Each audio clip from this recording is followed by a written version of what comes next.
Sabi po natin sa umaga ito, matutong makontento sa buhay. Ito po, maunawaan natin makontento eh. Pag-aaralan po natin yung kontento para maunawaan natin yung ibig. Ano ba talaga yung salitang makontento? Yung sa dictionary ay medyo na siya kasiyahan. Pero meron siya palang pinakaugat ng salita. Pag-aaralan po natin. Basahin po ulit, no? Sabi dito sa 11. Sinasabi ko ito, hindi dahil sa kayo hinahanapan ko ng tulong. Natutuhan ko ng masiyahan, ano man ang aking kalagayan sa buhay. Naranasan ko ang mag-ikaw sa buhay, naranasan ko rin ang malagana sa buhay. Natutuhan ko ng harapin ang anumang katayuan ito sa buhay. Ang mabusog o magutom, ang kasaganaan o maging kasalatan sa buhay, natutunan ko ng harapin ito. Ang lahat ng ito, kaya ko ito nagawa, ang lahat ito ay magagawa ko dahil sa lakas nakaloob sa akin ni Kristo.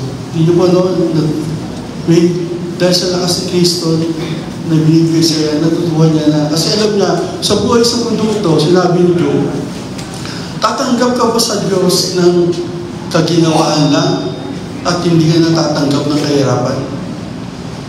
Di ba? Sa buhay sa mundo ito, kahit sino sa atin, naniniwala akin.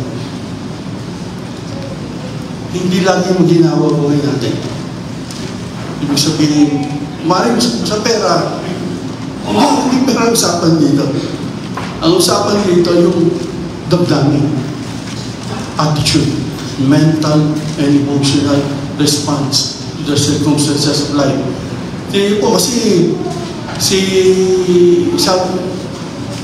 nung Sister Marisa, may pilay-pilay, no? Nung makita niya na, ano, tatanggap pa lang ba ako sa Diyos ng kaginawahan lang?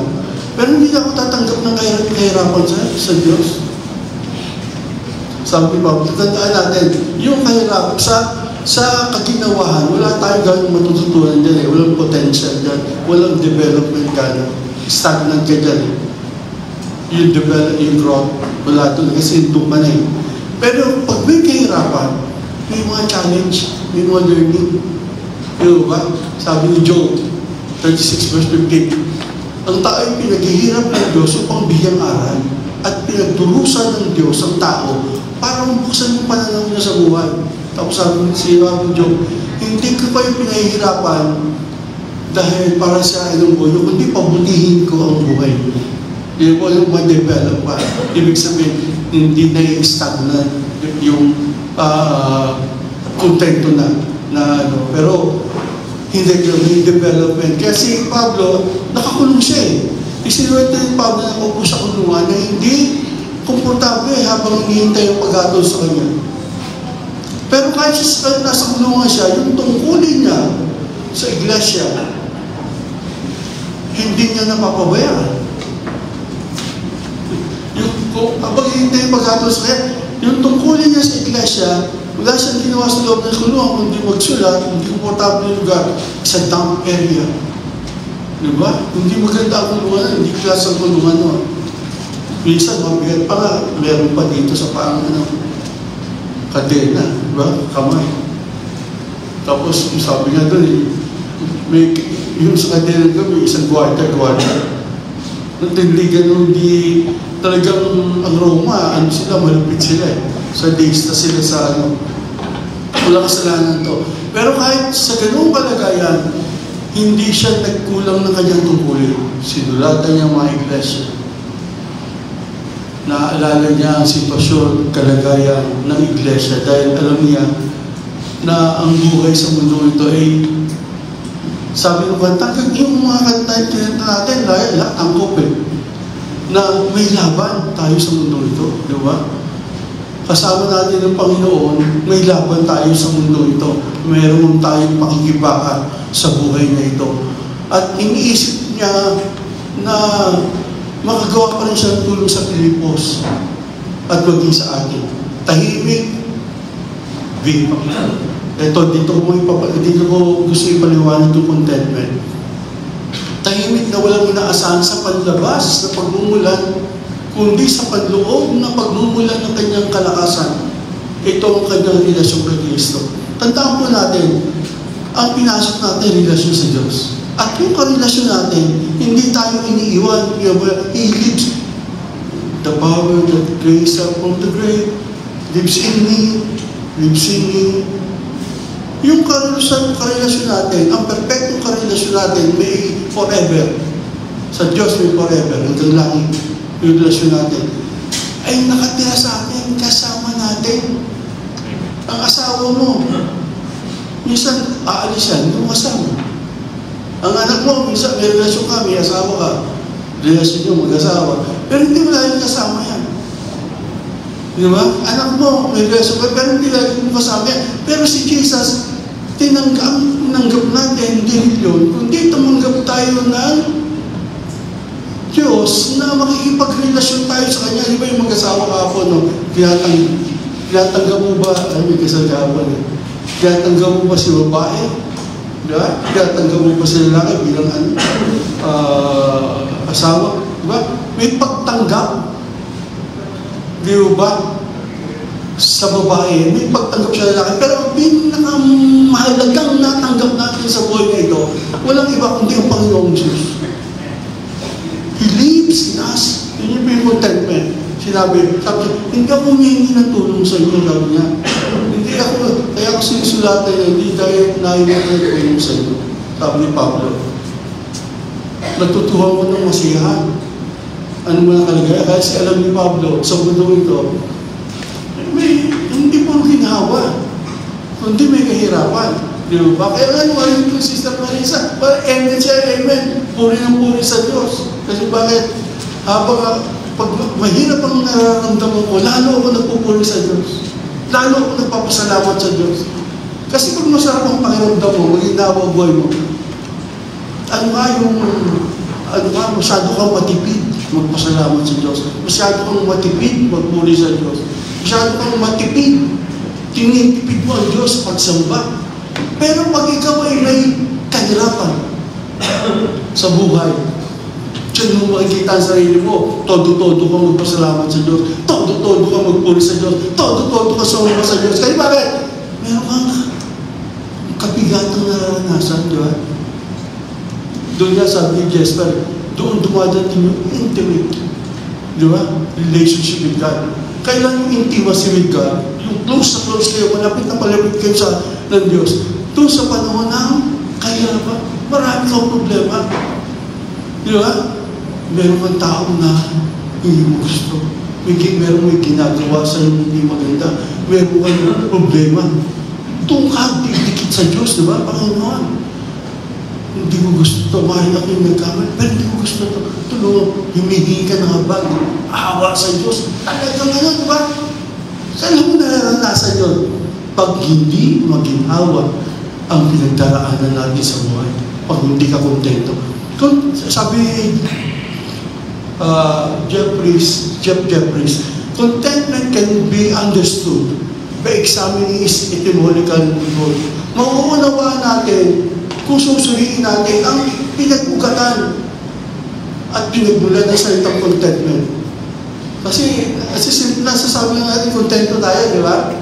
Kahit yung DCS nilalaki nila to nihihirapan silang ipaunawa yung salitang kontento. Basta kontento lang. Pero nihihirapan silang ipaunawa kung ano yun. The word contentment comes from a word that means containment. Ibig sabihin ng containment, pagpigil. It describes a person who is self-contained. Meron siyang pagtitimpi. That he is able to derive satisfaction from his inner resources rather than from external resources. To the Christian, of course, the inner resource is a relationship to Christ. Yung pinagmumula ng ating lahat ng pangangailangan natin nanggagaling sa loob, hindi sa labas. Di ba? Dito ka muna humihingi, dito ka muna humugot ng iyong pangangailangan. Ano man ito, spiritual, family life, physical life, social life, financial life, vocational life, ano mang area ng pitong bahagi ng buhay ng tao, nagmumula ang tulong, nagsisimula doon sa loob. Sa Diyos na may relasyon ka, siya ang pinag-uuputan mo. Yung panlabas, kasagutan lang yan ng Diyos na nasa iyo, na walang imposible sa Kanya. Ang biyaya niya ay sapat. Siya ang kasapatan natin. Basta naramdaman natin si Jesus ang kasapatan natin, alam natin, siya ang tutugon sa panlabas sa ating pangangailangan. Ibig sabihin, sa external, kasi may mga tao na may dumating, sabi, alam mo, alagaya ko, hindi ako tinulungan. Umahanap sila ng tulong sa panlabas na pangangailangan. Sa tao, sabi nga di ba? Wala akong agam-agam na masasabi ito. Ang Diyos ang tumutulong sa akin. Ano magagawa sa akin ng tao? Ang tao walang nagagawa. Malibang hindi po siya ng Diyos na, pagpalain mo yung tao niya. Di ba? Pwede siya tumugay, pwede hindi. Di ba? Sa kanyang desisyon.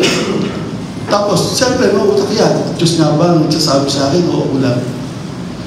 Di ba? Matalino siya. Kasi maingat siya. Alam niya ang Diyos na nagsabi kasi para sigurado yung blessing. Di ba? Sigurado yung blessing.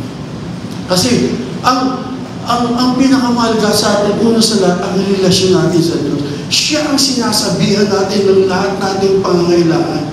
Gagamit lang siya ng mga tao sa labas. Naunawa po natin.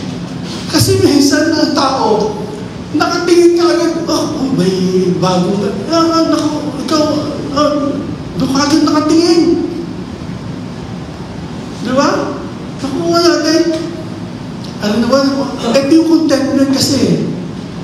Sabi dito, such a resource allows the content person to be happy regardless of his circumstances. Ano man ang sitwasyon ng tao, yung pinagkukunan niya ang magbibigay ng pahintulot na maging masaya siya. Ang nagpapasaya sa kanya, hindi yung tao. Ang nagpapasaya sa kanya, ang kanyang karelasyon. Ang Panginoong Hesus na nakatira sa loob niya. Nasa loob niya, na pinagkukunan niya ng lahat ng pangangailangan at ihipon ng mga tao. Kung sino man yun, bibigyan mo ng trabaho, mabibigyan mo ng blessing sa iyo. Hindi mo inaasahan yun. Pero higit pa sa iyong iniisip, sa kanta natin, higit pa sa ating iniisip, kayang gawin ng Diyos. Kasi bakit? Nakadepende siya sa atin. Pag sinabi natin, pag sinabi contentment, the action of keeping harmful under control or within limits. Pag sinabi contentment, ibig sabihin contentment, yung action mo, nakapag-iinit ka na hindi ka masasaktan, kontrolado mo yung mga bagay na makakasasakit sa'yo. Kontrolado mo within limits sa abot ng iyong kaya.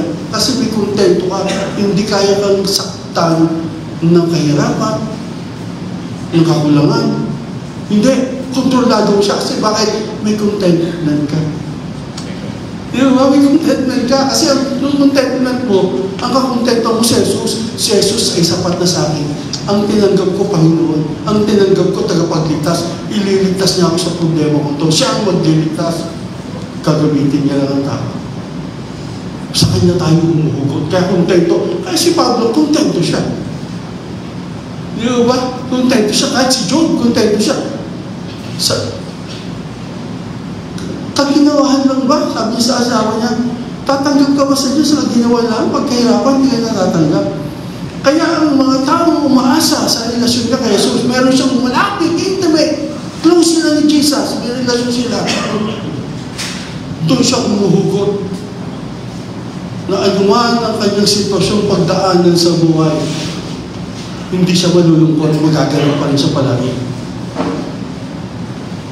Kasi dumadating yan. Ayaw mo sa gusto.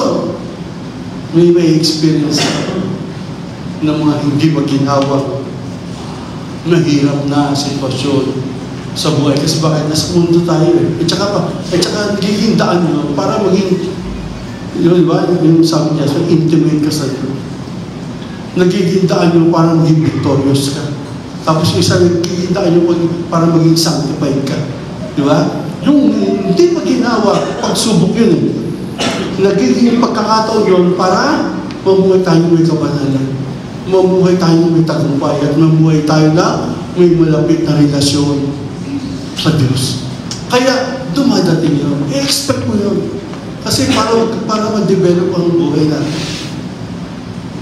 Hindi ka gugrow, magmamature, hindi ka lalago sa Panginoon kung hindi ka matutuwa sa pagsubok. Sabi ni Santiago, maganda kayo kapag kayo'y dumaranas sa iba't ibang pagsubok. Matuwa ka, maging masaya ka kung marami kang pagsubok. Bakit?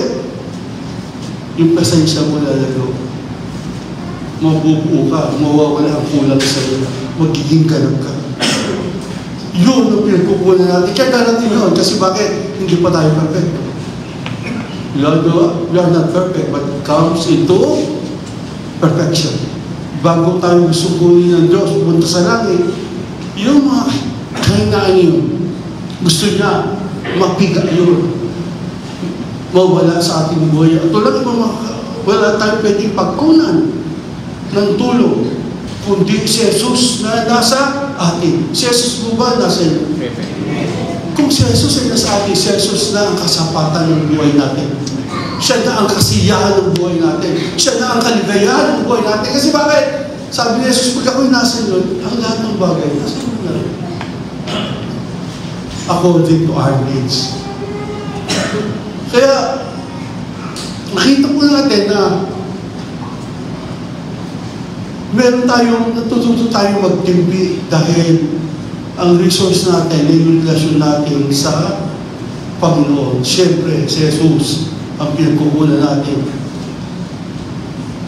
At ang ating pinagkukunan, hindi ka na pupunta sa bangko.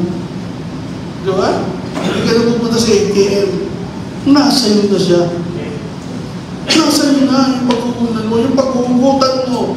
Ano man ang problema mo, emosyonal man yan, mental yan, material yan, financial yan, hindi ka nalalayo. Nasa iyo siya. Jesus lives in us. Kasama natin ang Panginoong Yesu Cristo. Amen? Palakpakan natin ang Panginoon. Ngayon, ang tanong, paano natin matutuwa ng makontento? Paano natin matutuwa ng makontento? Una, matutumasiyan naman ang meron tayo. Pagkaraan na po natin. Sabi na rin, huwag kayong maging sakit sa salapi. Matutuwa nyo ng makontento ano man ang meron kayo. Masiyahan ano man meron kayo. Sapagkat may pangako, hindi kita iiwan. Di ba ba yan? Ibig sabihin, hindi si Jesus na sa atin, hindi siya nangiiwan, hindi siya nagpapabaya.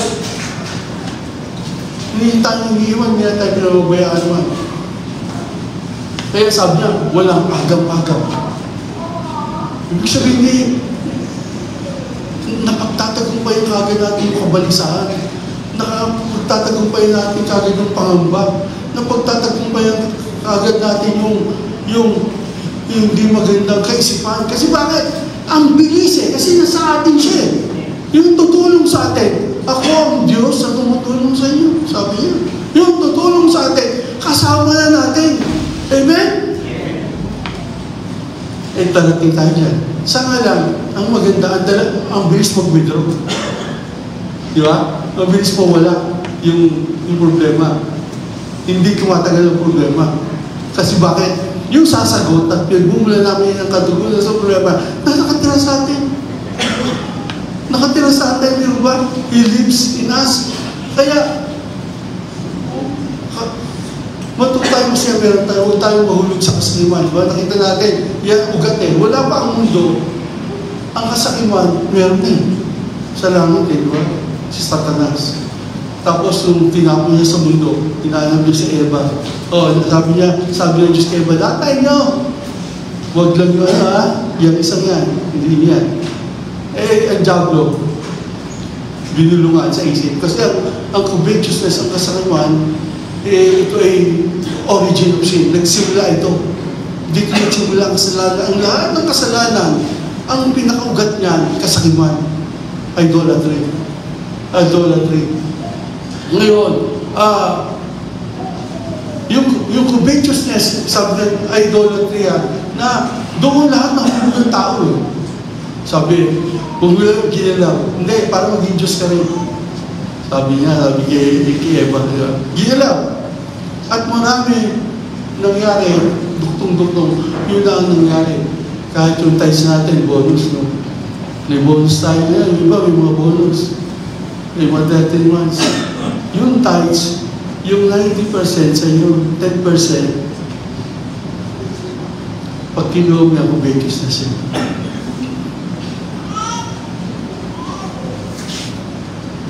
Nakuha mo natin. Pag ginalaw niya, kubetis na siya. Kasakman. Sinasamba mo yung 10%. Di ba? Si Mammon, the God of money, the God of riches. Kaya, makikita natin doon, same strategy used until now. Upang makapuhay tayo ng may kabanalan, pag kontento ka sa buhay, kung ano meron ka, madali ka mabuhay sa may kabanalan, madali ka makasunod sa kalooban ng Diyos. Upang huwag tayo umasa sa Diyos, sa iba, sa Diyos, upang huwag tayo umasa sa Diyos na tumutulong sa atin. Pag sapat ang biyaya sa iyo, kung ano meron ka. At pag alam mo, pag nawala, naubos yan, alam mo na kung sino ang inaasahan mo tutulong sa iyo. Alam mo na kung sino natapitan mo. Sapagkat nangako ang Diyos, tutulungan niya tayo. Kaya ang contentment is, let's say, I will satisfy what God is given. Di ba? Di na-apektuhan ang relasyon natin sa Diyos. Hindi ingatan natin ito kahit may mga judgmental o marites. Di ba? Kahit may mga marites o judgmental, iniingatan natin yung relasyon natin sa Diyos. Kasi pag nag-asaya tayo, hindi mo tayo sa taong nag-asaya ay sa Kanya. Meron ko minsan sabihin ng tao, no? Ang ano agad ko sa Diyos, Panginoon, patawarin mo muna sa akin. Panginoon, patawarin mo ako. Hindi ko gusto gawin mo. Pero, alam mo lang, hanggang saan ang pagkatao. Ikaw na nakakaunawa sa akin, ikaw na ang hindi sa akin. Kilala mo ang bringing ko, kilala mo ang pagkatao ko, kilala mo ang background ko, kilala mo. Sa kanya ako, hindi nga tawag kagad sa Diyos. Sa Diyos kagad. Kaya, kontento tayo. Dahil bakit? Meron tayong Jesus sa ating buhay. Pag nasa iyo si Jesus ng iyong kasapatan. Si Jesus na ang kasiyahan natin. At si Jesus na talaga ang nakapagbibigay sa atin ng kasiyahan sa mundo ito. Amen? Palapakan mo lang natin. Pangalawa, matutungan mo mag-ikumpara ang sarili sa iba. Biyasan natin ito. Sumunod ka lang sa ikagagawa ng Diyos sa iyo. Di ba sabi ni Pedro, kay John de Beabe, yan, Panginoon Jesus yan, ano gagawin niya? Huwag mo siyang pakialaman. Kung gusto kong hanggang ang mundo na dito buhay yan. Wala kang gagawin kung sumunod ka sa akin. Huwag mo ikumpara sa sarili mo sa iba. Kung ano yung gagawa sa iyo ng Diyos, gawin mo, sundin mo. At sa Kanya meron din pinagagawa Diyos. Kanya-kanya tayo ng pinagagawa Diyos. Hindi pare-pareho pinagagawa sa atin ng Diyos. Iba-iba, huwag mo ikaw kumpara. Kasi comparison lead us to covetousness. Diba? Kaya meron, binabypass. Diba? Si ganun ang ginawa ni Satanas. Kinumpare niya sa iyo ng Diyos. Kaya ko niyan. Diba? Pero meron tayo pinagagawa ang Diyos sa atin. Basta sumunod lang tayo sa Diyos. Kung ano yung pinagagawa sa iyo ng Diyos. Iba ang pinagagawa sa kanya, iba ang pinagagawa sa iyo. Huwag mo ikukumpara. Iba ang galing niya, iba ang kakayanan niya. Huwag ka may inggit. Kasi yung mga ikukumpara, igitero. Di ba? Naiinggit, marami siya tayo. Mahirap yun. Yung marami kang alam, marami kang talento. Delikado ka dyan. Kasi sabi niya sa salita ng Diyos, malaki ang pananagutan nung maraming talento siyang nabigay sa Diyos sa kanya. Hindi biro. Kasi marami rin danger para ang kaaway. Siya ay tuksoy ng kaaway. Sa kanya aklat ito ay nakasulat. Huwag mong ikukumpara ang pinagawa sa ng Diyos. Sa kanya aklat ito ay nakasulat. Nakasulat ito sa awit 139, 13-16. Awit 139, 13-16. Pakibasa pa ng Lord. Awit 139, verse 13-16. Awit 139, verse 16. 13-16. Sapagkat iyong inayo ang aking mga laman loob. Iyong ako pinakpan sa bahay bata ng aking ina. Ako ay nagpapasalamat sa iyo sapagkat dinala ako na nakikilabot at nakikilaslas. Nakikilaslas ang iyong gawa at nalalamang mabuti ang aking kaluluwa. Ang katawan ko'y hindi makapukli sa iyo. Nang ako'y gawin sa lihim, ang iyaring mahinam sa mga pinakamababang bahagi sa lupa. Nakita ng iyong mga mata ang aking mga sangka na di sakdal, at ang iyong aklat ay pawang nagsulat kahit sa mga araw na pinakda sa akin, na wala pang anuman sa kanila. 16. Okay na, bye-bye. Oo. Thank you, no? Batid mo ilang taon. Sabi niya, hindi pa tayo sinisilang. Alam na ng Diyos ang buhay natin. Hindi pa tayo sinisilang sa mundo. Sabi doon, nakita, hindi ka pa sinisilang. Nakita. Alam ko na ang buhay mo. Nakasulat yan sa talaan ng aking aklat. Ibig sabihin, yung pagsunod natin sa Diyos, makikita natin sa talaan ng ating aklat. Sa ating paglalakbay sa mundo nito, may kwento tayo, may script. Minsan, siya dumadaan sa hirap ng buhay, yung isa hindi. Pero hindi ibig sabihin din siya daraan sa hirap ng buhay. At pag mayroon nakikita kang dumadaan sa mahirap na buhay, huwag kang magmamayabang, kasi bakit susunod ikaw ang dadaan doon. Iba ang kwento ng buhay natin. Diba? Huwag kang magyayabang. Huwag mo ikukumpara sa sarili mo, maganda buhay mo. Hindi. Daraanin mo rin yung dinadaanan niya. Kasi kwento yun eh. Istorya yun. Ang istorya, ikaw dadaan ganyan sa hirap. O pag may nakikita kang gano'n, imbis na i-judge mo yun, pag-pray mo siya. Kasi bakit? Alam ko, dadaan din ako doon. Maaaring ngayon, wala kang problema. Pero bukas wala siyang problema, ako naman may problema. Diba? Iba-iba ang kwento ng buhay eh. Ibang-iba. Huwag mo ikukumpara ang sarili mo. Huwag kang tatas ang babo mo. Ganun ka kasi bakit? Ilang araw lang, daraan ka rin doon sa pinagdaraanan niya. Kaya pag meron kang dumadaan itong pinagdaraanan mo sa ganung buhay, pag-pray mo siya. Di ba? Nang sa kayo, pag dumaan ka sa ganung huli ng buhay, nakita ng Diyos, may meron din sa iyo mag-pray. Nakasulat ito sa aklat ng buhay ng tao. Huwag mo ikakumpara ang sarili mo sa iba. Huwag mo ikukumpara. Ikumpara mo ang sarili mo sa Diyos, hindi sa iba. Comparison is an attitude of dissatisfaction with God's provision for my life that leads to an obsession of having more. Diba? Ibig sabihin, yun yung ugali ng walang kasiyahan sa binibigay ng Diyos sa Kanya. Kaya nagdadala sa Kanya para mag-obsess pa siya. Gumusto pa siya na magkaroon pa. Kaya ganun ginawa ni Ganun ginawa ni Satanas, ni Lucifer. Ganun ginawa ni Eva. Yung bagay, ganun eh. Ang sabi din ni Pablo sa 2 Corinthians 10:12-13, hindi ako lumalampas sa hangganan na ibinigay ng Diyos sa akin. Lahat tayo may hangganan. Hindi mo kaya ang lahat ng bagay. May hangganan ka.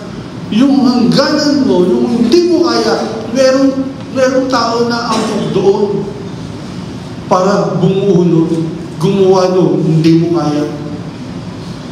Di ba? Kasi hindi ka yun eh. Sabi ko, babasahin ko po, 2 Corinthians, ano na po babasa? 2 Corinthians.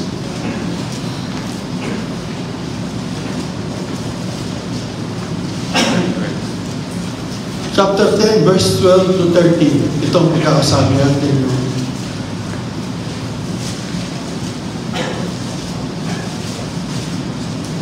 Sabi ni Pablo ito, hindi ko ipapantay o iahambing labang ang aking sarili sa ilang nagbubuhat ng sariling bangko.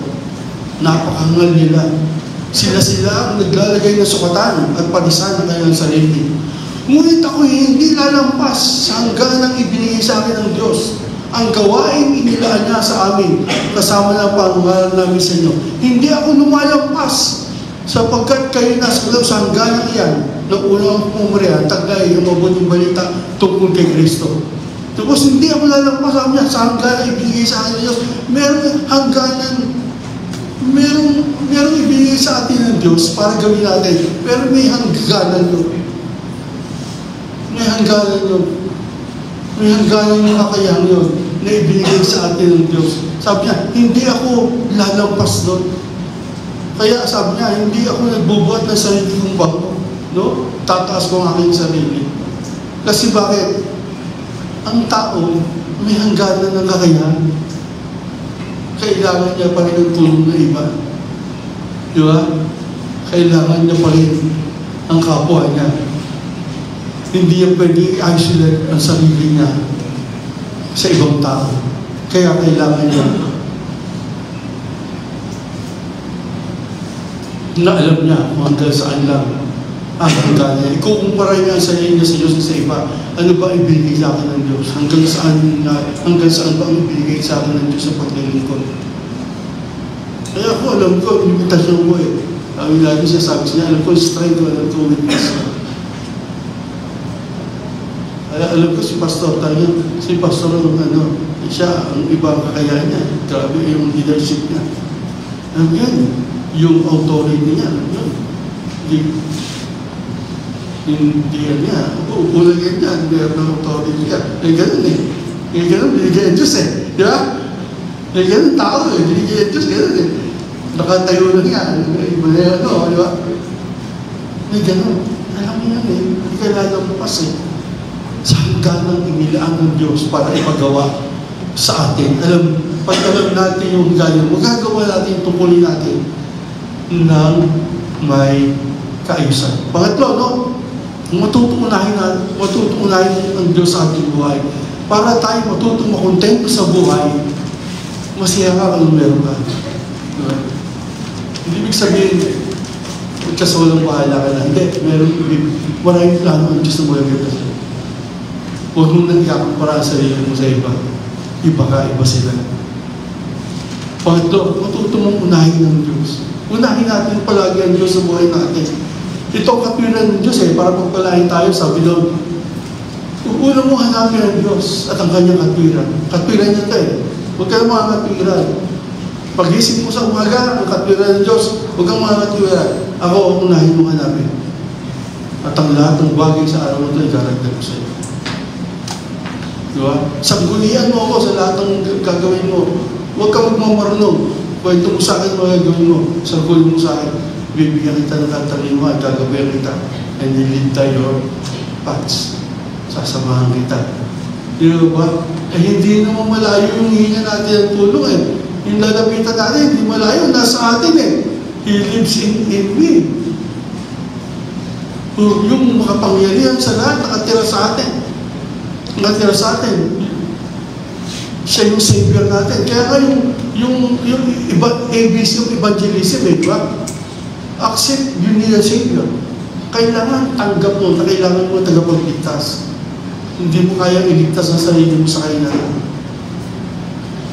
Anong ugali na hindi maganda sa iyo? Hindi mo wala kang kayang alisin niya sa sarili mo. Hindi mo kayang pagtagumpayan. Hindi mo kayang iligtas ang sarili mo. Diyan, alipin ka niya.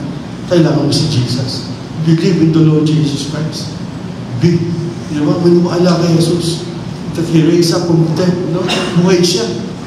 Sin, confess Jesus. Sabihin mo, Jesus, siya natanggap kita. Pumasok ka sa aking buhay. Naniniwala ko, ikaw yung buhay ng muli sa mga patay. At dahil naniniwala ka buhay si Jesus, siya ang magliligtas sa iyo. Yung tinanggap mo, at sinabi mo Panginoon tagapagligtas, nasa iyo, buhay siya.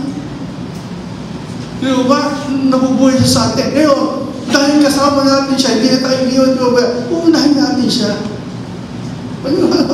Minsan, hindi tayo matuto eh. Di ba? Nandun pa rin kamunguhan sa atin minsan eh. Igising, pag-iising sa umaga, nagkakamali yung unahin. Hindi natuto. Yung kamangmangan, andun pa rin. Di ba? Dapat, maging matalino tayo na alam natin, dapat ang Panginoon agad ang unahin natin. At sa ano gagawin natin ang bang, sasanggunian natin siya. Amen? Sasanggunian natin siya. Sasanggunian natin siya.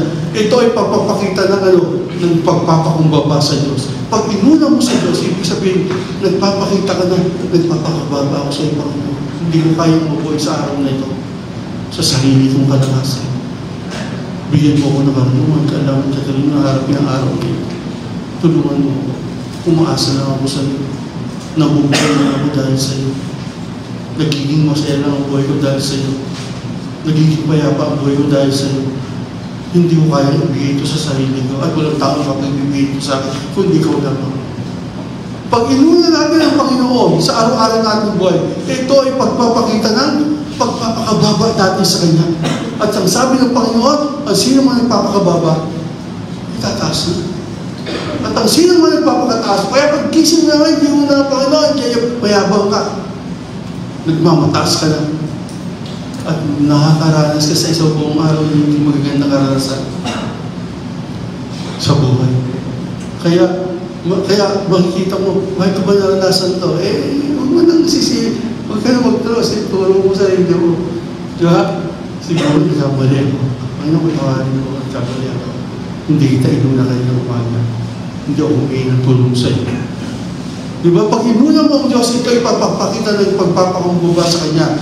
Ito ay tanda na siya ang palagi mong naaalala. Pag inuna mo ang Diyos, tanda yun na, wala akong naalala. Hindi ko inaalala ang pangailangan ko, hindi ko inaalala ang sarili ko, hindi ko inaalala ang anuman, ang inaalala ko, ikaw, Panginoon. Sapagkat pag inaalala kita, ikaw aalalahanin mo ko. Alalahanin mo yung pangailangan ko, alalahanin mo ang buhay ko, aalalahanin mo lahat. Kasi bakit? Inaalala kita muna eh. Di ba? Ang paguna sa Diyos ay tandaan ang pag-alaala sa Kanya. Sabi ng Biblia, Ecclesiastes chapter 12, verse 1. Alalahanin mo ang Diyos sa panahon ng iyong kabataan. Nang sa gayon, pag dumating ang kahirapan ng hirap ng buhay, hindi mo na masasabing walang kasiyahan dito. Ibig sabihin ni ganito, pag binasa mo yung chapter verse 7 na, yung lahat ng alalahanin, hanggang pagtanda, hanggang ibig sabihin, sa buong buhay natin sa mundo ito, dapat ang unang inaalala natin ang Diyos. Bakit to? Kasi wala namang magbibigay sa atin ng kasiyahan kundi ang Diyos eh. Ito mo ginawa ni Solomon. Solomon, ito matandaan siya eh. Hindi nung kabataan niya, lagi nag-uusap sila ng Diyos. May isa sa Diyos, hindi mo ng Diyos eh. Yung nga hindi niya binigay ng Diyos eh. Binigay ka ng Diyos, hindi niya hinihingi eh. Di ba? Hindi niya lang karunungan para pamuluan ang bayan ng Israel. Pero hindi siya humingi ng yaman o ano. Hindi. Binigay sa kanya ang Diyos. Nung nasa kanya na, napagawa niya na yung palasyo, napagawa niya na yung templo, wala na siyang magawa sa buhay niya. Ano ginawa niya? Ginawa naman niya magpayaman. Ginawa niya pleasure. Nag-asawa niya 1,000. Ano ginawa niya? Ginawa niya, nagpakalakas siya ng kapangyarihan. Tapos sabi niya, lahat ng ginawa niya ito, walang kabuluhan. Inaalala niya yung sarili niya eh. Kailangan maalala ko sarili ko, mayaman ako. Kailangan maalala ko sarili ko na masaya ako, maraming masaya. Dapat wala, kahit ang gusto ko, gawin ko. Dapat maalala ko sa sarili ko na ako yung makapangyarihan. Tapos nung tumanda na siya, alala ko, na siya, wala kabuluhan ng buhay. Ito ang sabi niya, pinayuhan niya ang mga kabataan. Habang mga panang yung kabataan, alalahanin mo ang Diyos. Sapagkat darating ang panahon hindi naman na mararanasan ng masaya buhay. Kasi pag ang tao matanda na, limitado na kasiyahan niya. Limitado na kasiyahan niya. Sa pagkain lang, limitado na. Hindi na nakikita niya, masarap, pero naglalaway niya na siya. Kasi bakit? Tatakot kainin. Baka mahigla. O diba? Limitado, lahat. Yung kasiyahan ni Solomon, siya may ibang babae, pag tumanda ka, wala na yun. Tanda ka din. Diba? Matanda ka na. Yung pera, hindi ka naman yung pinaghirapan nga niya, winaldas lang niya, Rehoboam, na anak niya. Pinantropa. Pinantropa, ginamit sa tropa. Hindi tinulungan yung matatanda na naghihirap sa Israel. Nahati ang Israel. Hindi ba, Si Solomon, kaya kasi, nakita niya, nakalimutan niya ang Diyos. Na hindi siya katulad ng tatay niya. Ang tatay niya si David, nung maliit siya, lagi siya sa tabi nito, kinakausap niya. Tinuturuan ako sa Diyos. Si Rehoboam, kaysa isang anak niya, tatay niya marami anak, siya isa lang. Dahil sa pangako ng Diyos kay David, hindi pa niya nagabayan ang kanyang anak. Kasi bakit? Nahumaling siya sa kasiyahan ng sanlibutan ito. Nakalimutan niya ang Diyos. At ibig sabihin niya, ang mensahe ng pinakamadalinong tao, kung gusto natin matutuhan ng makontento sa buhay at maging masaya sa buhay, sabi niya, kung wala ang Diyos, walang kasiyahan ng sino. Pag hindi mo alam na ang Diyos nakatira sa iyo, hindi ka magiging masaya. Bubugbugin ka ng mga problema na darating. May problema na darating. Sa ayaw mo sa gusto. Di ba? Kung may edad na kami, marami ang problema eh. Di ba? Sakit. Ano. Di ba? Pero, pag dumating yung oras na yun, pag alam natin na tayo ay inuuna natin ng Diyos, magiging masaya pa rin tayo dahil bakit?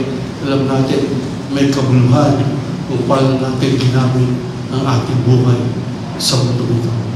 Kasi nakontento tayo kung ano meron tayo. Nakontento tayo na hindi kumpara natin sarili sa iba. Hindi ikaw at ikaw. Nakontento tayo na lagi natin inuuna ang Diyos. Amen? Amen.